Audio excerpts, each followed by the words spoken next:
Hi guys, in this video tutorial I want to talk about the content layouts available in the new responsive framework, and this can be found in the admin under the display setup and the content layouts. Now some of the options here are for more of the advanced user. Obviously we have the options to customize, and it's plain HTML and shortcodes. So if you're unfamiliar with this with HTML etc, you can stick to the predefined layouts. So what we have basically is the option to customize the search display page and the listing display page. Now the search display is the actual box elements here. So we've got a listing image, a title, description and some ratings. So what we can do is customize the location of the image, the title, description etc, and we can obviously put those, remove them, and add additional content if we want to. The listing page, if I click on the listing page display, this is for the actual listing page itself. So if I click into the actual listing, we have the image at the top, obviously these tabs, tab content, description, etc. And those can be customized obviously using the options here. So if we start with the search results display, so if I go back to my search results, okay, on the left we have an image, a title, description. By using the predefined layouts, we can set our own one that's customized already, so we don't have to use the customize option to customize ourselves. So just by clicking the image, the one that corresponds to the layout we want, we can automatically add the options there. So we've clicked on the image that says title, image on the left, date, author, category and a description underneath it. If I refresh now, as you can see we have the title, the date, the author, description, and obviously the image still on the left. If I wanted the image on the right with the same kind of layout, click on that one, refresh. As you can see now the image is on the right and the description etc is on the left. And if I wanted just to use the image on the left with no title, with no author etc, simply click on the corresponding image. So the predefined elements obviously basically is just point and click. You click on the one you want, and it'll automatically add the custom code to this box here, and it'll apply it directly to your website.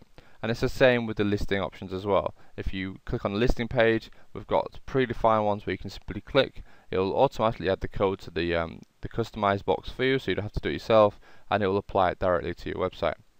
Now if we wanted to get our hands a little bit more dirty and customize it, obviously we can do that.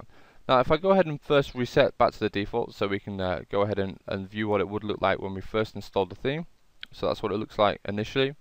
If I click on customize, here is all of the code that we're going to be displayed for every one of these obviously listing options here.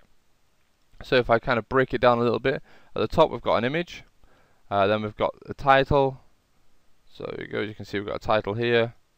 We then have the excerpt, category, rating, location, button, and these are all shortcodes. So these are basically code that will be replaced when the page loads and replaced with the actual content that's applied directly for this listing. So the title is then changed obviously to the listing title, the description to the listing description, etc, etc. So what we might want to do, for example, if we just wanted to put some code in to test it, I could add 1, 2, 3 at the top, save changes, refresh. And you can see now all of my listings, 1, 2, 3, have this 1, 2, 3 added to the top. So basically what we can do here is go ahead and start customizing the actual layout options for this actual search results. So if I just wanted to have an image, I didn't want any title, I could remove all of the content, put an image, keep the image tag in there, click save changes, refresh, and you can see now I just have an image. That's all I have is one image. If I want to add the title back, I could just use the title custom code, which is just title, open brackets, close brackets, save changes, refresh, and obviously now I have an image and the title. And the title is linked, as you can see, so if I click on that I'll get a link. If you wanted the title without a link, it will just be title, no link. Save changes, refresh, as you can see now there's no link in this title.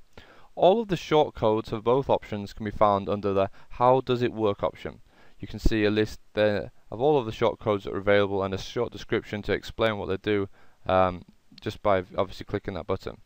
You can see the top part we have all of the kind of core shortcodes. So we've got title, as you can see there, title no link, excerpt which is just a short description, button, date, author, category, etc, etc. Now any of the actual custom fields for your listings will be displayed underneath here. So obviously if you wanted to add a URL, obviously it will display the text for the URL there, If you want to add any of the taglines or any of the additional custom field content that you've added manually to your website, you can simply copy and paste it in there.